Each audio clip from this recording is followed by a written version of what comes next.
So suffering's optional, but there's a process that can help us move back into joy. So step 2 is being open. Once we're open, I find compassion to be a wonderful next step. What is it inside of me that has gotten attached to things being wrong? How am I defended? How am I guarded? How am I protecting myself?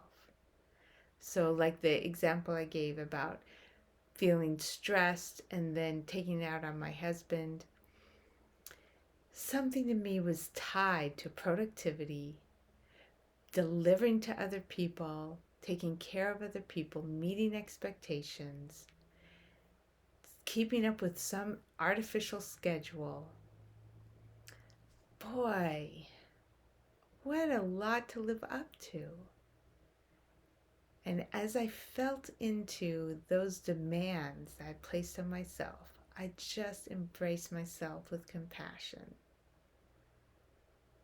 It was a little girl who made those choices, a little girl who developed all those habits and then used them for so many years.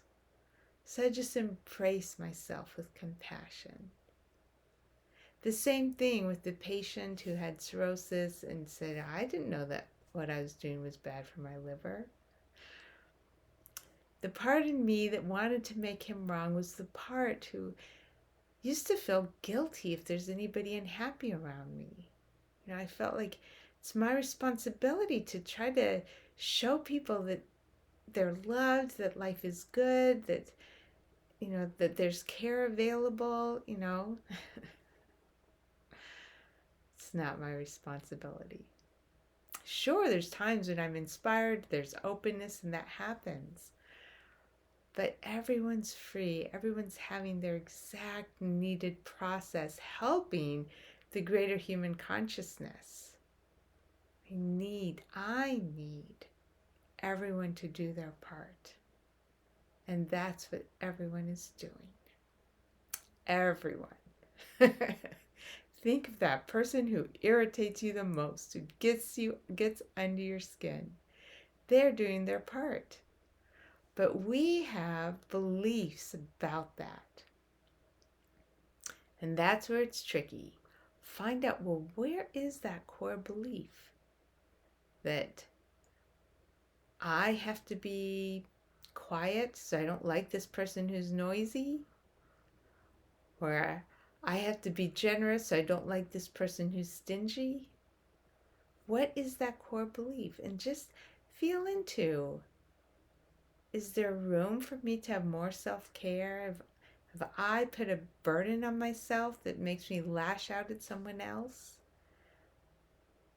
Really, there's so much room to be compassionate for myself. Maybe it's I was really hoping to get love from someone else because I wasn't fully loving myself. Well, then I can have compassion for the little girl who didn't learn how to love herself and is learning now. Learning to be my own mom, learning to be my own best friend, learning to be my own best lover. All those things, that's the learning. That is coming into adulthood. Once I know that inner resource of unlimited love, that's adulthood. So there's compassion for the part of me that didn't know it and was hoping to get something from someone else. Even just hoping for someone else to be happy or someone else to not criticize me. If they need to criticize me, they need to criticize me. It's just words. If I'm solidly grounded in my rightness, it doesn't affect me. If I have self-doubts, oh yes, then I need the confirmation from someone from the outside. So their criticism is only revealing my self-doubt. And lo and behold, there's an opportunity for compassion. Oh, how did I develop that self-doubt that's vulnerable to somebody else's criticism? And I can remember When was that moment that I developed a self-doubt and have compassion? So basically, any suffering I'm having comes down to some place where I haven't tapped into the full, endless resources of what we are. And I have compassion on myself, who is trying to live this challenging life without these abundant resources. Yes, oh my gosh, to live not knowing my preciousness, to live not knowing how loved I am, to live not knowing how, of course, I'm going to do things that look like they're wrong.